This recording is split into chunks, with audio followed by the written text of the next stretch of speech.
تو اتاق خواب چرت میزدم که دستای مردونه ای رو روی شونم حس کردم. وقتی دستاشو گرفتم دیدم دستای شوهرم نیست. اون سلام دوستای مهربونم. به دنیای داستان خیلی خوش اومدین. لطفاً قبل از شنیدن داستان جذاب امشب کانال خودتون رو برای شنیدن داستان بعدی سابسکرایب کنید. بریم برای شنیدن این سرگذشت زیبا. من از اون زنایی نبودم که تو زندگی رویاهای بزرگی داشته باشن. از بچگی یاد گرفته بودم آدم باید سرشو بندازه پایین، کارشو بکنه. زیاد هم دلشو خوش نکنه به حرف مردم. اسمم مهلاست. 32 سالمه. بابام کارگر ساختمون بود. مرد بدی نبود. ولی چون همیشه یه خدا خسته بود، وقتی شب میرسید خونه فقط میخواست غذا بخوره و اخبار ببینه و بخوابه. مادرم گلدوزی میکرد. من بچه اول خونه بودم. 2 برادر کوچیکتر داشتم. رسول و امیر. از همون 10-12 سالگی نصف کارای خونه افتاده بود گردن من. از خرید نون گرفته تا نگه داشتن امیر. هیچ وقت از کسی طلبکار نبودم. حتی وقتی دلم میخواست مثل دخترای همسن و سال خودم برم کلاس زبان یا کفش نو بخرم. حتی اون موقع هم چیزی نمیگفتم. میدیدم مادرم چطور شبا چشماشو ریز میکنه تا گلای لباس مشتری رو درست بدوزه. دلم نمیومد باری بذارم روی دوشش. با این حال بچگی بدی نداشتم. توی همون خونه کوچیک با همه کمبودا خنده هم بود. مامانم وقتی حالش خوب بود موقع آشپزی آهنگای قدیمی میذاشت. بابام بعضی وقتا جمعه ها ما رو میبرد پارک. برای هر کدوممون یه آب میوه میخرید و خودش میگفت من تشنه نیستم، شما بخورید. همون موقع بود که فهمیدم آدم ها همیشه حرف دلشون رو نمیزنن. برای همین منم زیاد حرف دلمو نزدم. 16 سالم که شد از درس خوندن افتادم. نه اینکه دوست نداشته باشم، اتفاقاً عاشق درس ادبیات بودم. اما وضع خونمون جوری بود که باید منم کمک میکردم. رفتم و توی یه مزون لباس عروس مشغول شدم. اونجا با زنای زیادی آشنا شدم. هر کدوم یه قصه داشتن. یکی شوهرش خلاف میکرد، یکی بچهش مریض بود، یکی از صبح تا شب کار میکرد تا جهیزیه دخترش رو جمع کنه. من اونجا فهمیدم زندگی خیلی از زنا از بیرون آرومه ولی از داخل آشوب. 21 سالم بود که سامان اومد خواستگاریم. سامان پسر یکی از دوستای قدیمی داییم بود. کارش توی فروشگاه لوازم یدکی ماشین بود. قدش متوسط بود. موهاش همیشه مرتب بود. کم حرف و مؤدب. اولین باری که دیدمش ازم نپرسید آشپزی بلدی یا نه. گفت شنیدم کار میکنی. دوست داری بعد ازدواجم ادامه بدی؟ همین یه جملهش دلمو لرزوند. فکر کردم یکی پیدا شده که منو برای آشپزی و بچه داری نمیخواد. فکر کردم شاید زندگی منم قراره چیزی غیر از کار و خستگی داشته باشه. سامان خانواده پرجمعیتی داشت. پدرش بازنشسته بود و مادرش زن مهربونی بود. اما زیادی وابسته به پسراش. 2 برادر داشت. یکی کوچیکتر از خودش که دانشجو بود. یکی هم بزرگتر از خودش به اسم فرهاد. فرهاد از همون روز اول یه چیزی توی رفتارش بود که من خوشم نمی اومد. نه اینکه بیادب باشه یا حرف بدی بزنه. اتفاقاً جلوی بقیه خیلی محترم رفتار میکرد. ولی نگاهش زیادی روی من میموند. وقتی حرف میزدم جوری نگاه میکرد که انگار دنبال جواب یه سوال توی صورتم میگرده. یه بار قبل از عقد توی حیاط خونه مادر سامان ایستاده بودم. همه توی پذیرایی بودن و من داشتم با تلفن حرف میزدم. فرهاد اومد کنارم و گفت سامان خیلی خوش شانسه. دختر کم حرف دردسرش خیلی کمتره. گفتم اما من کم حرف نیستم. به موقعش خوب بلدم حرف بزنم. خندید. اما خندش به دلم ننشست. گفت خوبه، آدم باید بعضی وقتا هم بلد باشه حرف بزنه. همون شب به سامان گفتم که از شوخیای برادرش خوشم نمیاد. سامان خیلی ساده گفت فرهاد مدلش اینجوریه. جدی نگیر، آدم بدی نیست. این جمله ها رو بعدها اونقدر شنیدم که ازش بدم اومد. آدم بدی نیست. انگار تا وقتی یه نفر از بیرون خوب به نظر برسه حق داری حس بد خودت رو نادیده بگیری. من و سامان بعد از عقد 1 سال صبر کردیم تا پول بیشه خونمون جور بشه. اون 1 سال برای من خیلی قشنگ بود. غروبا می اومد دنبالم مزون. با هم ساندویچ می‌خوردیم. از گرونی و کرایه خونه گله می‌کردیم. بعد تا سر کوچه ما قدم می‌زدیم. سامان خیلی اهل حرفای عاشقانه نبود، ولی حواسش به من بود.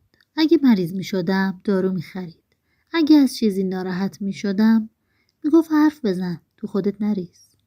بعد از عروسی رفتیم توی یه واحد 60 متری اجاره‌ای. خونمون چیز خاصی نداشت. یه مبل ارزون قیمت، یه یخچال و تلویزیون کوچیک، پرده‌های کرم رنگی که مادرم دوخته بود و یه فرش که هدیه خالی سامان بود و من خیلی دوستش داشتم. برای اولین بار یه کلید توی کیفم بود که فقط مال خونه خودم بود. چند سال اول زندگیمون معمولی و خوب گذشت. من بیشتر خونه میموندم. سامان از صبح تا شب سر کار بود. پولمون زیاد نبود، ولی دست کم هوای همو داشتیم. مشکل از وقتی شروع شد که فرهاد از همسرش جدا شد. جدایشون بی سر و صدا نبود. هر بار که می اومد خونه مادرش از زن سابقش بد میگفت. میگفت قدرش رو ندونسته، لجباز بوده، زیادی زبون دراز بوده. مادر سامانم همیشه حقو به پسرش میداد و میگفت بیچاره فرهاد خیلی دلش شکسته. فرهاد بعد از جداییش بیشتر از قبل وارد زندگی ما شد. دم به دقیقه برای شام می اومد و تا ساعت 12 شب نمیرفت خونه‌شون. سامانم به خاطر برادرش چیزی نمیگفت. میگفت تنهاست، دلش گرفته، اب نداره.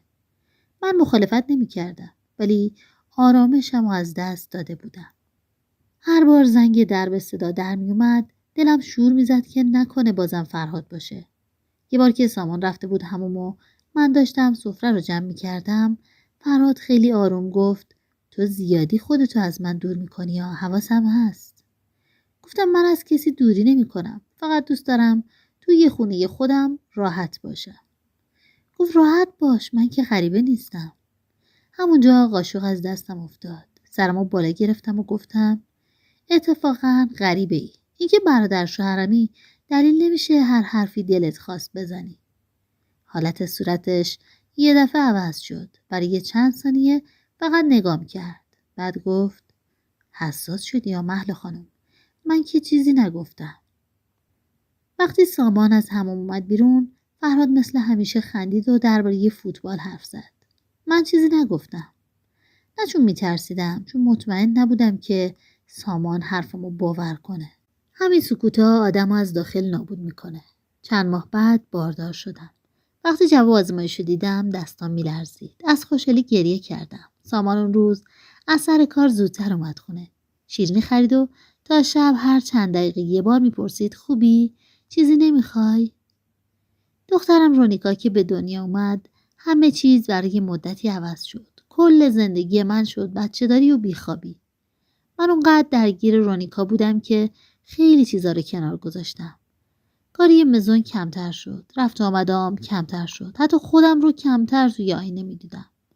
فرهادم دیگه کمتر میومد. زن گرفته بود. زنی به اسم مژگان. اولش خوشحال شدم. گفتم شاید بالاخره سرش به زندگی خودش گرم شد. اما زندگی جدیدشم بیشتر از 1 سال دوام نیاورد. مژگان رفت و فرهاد دوباره شد همون آدم تلخ و طلبکار سابق. اون روزی که همه چیز عوض شد رونیکا 4 ساله بود. سامان از صبح برای یه کاری رفته بود خارج از شهر. قرار بود شب برگرده. من از ظهر خونه رو جمع کرده بودم. برای رونیکا غذا درست کرده بودم و بعد از اینکه خوابید خودمم روی تخت دراز کشیدم. هوا گرم بود. پنجره نیمه باز بود و صدای کولر همسایه می اومد. یادم نیست دقیقاً کی خوابم برد. فقط یادمه بین خواب و بیداری بودم که حس کردم یکی دستشو گذاشته روی شونم. اول فکر کردم سامانه. حتی چشم باز نکردم. با خودم گفتم زودتر برگشته. اما دستش سنگین بود. و بدتر از اون بوی عطرش عطر سامان نبود. من همیشه بوی سامانو میشناختم. بوی عطرش که صبح میزد و بوی روغن موتور که به لباسای کارش مونده بود با هم قاطی میشد. این بو اما تند بود و شیرین و برای من آشنا بود. چشممو باز کردم. اتاق نیمه تاریک بود. چند ثانیه طول کشید تا صورتم رو برگردونم و ببینم کی بالای سرم وایساده. فرهاد بود.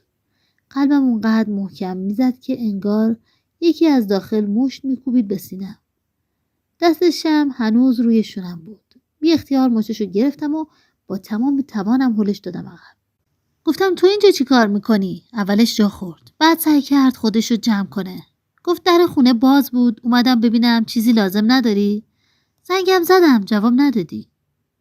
صداش آروم بود. بیش از حد آروم. انگار نه انگار وارد اتاق خوابه یه زن شده.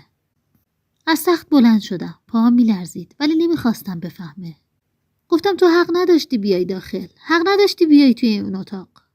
گفت محلا داری بد برداشت میکنی. گفتم یه کلمه دیگه حرف بزنی داد میزنم. همین الان از خونم برو بیرون. چند لحظه نگام کرد. اون نگاهش از هر حرفی بدتر بود. بعد لبخند کجی زد و گفت داد بزن. ببین کی حرفتو باور میکنه. همه میگن زنه کرم ریخته. همون جمله انگار آب یخ بود که ریختن رو سرم.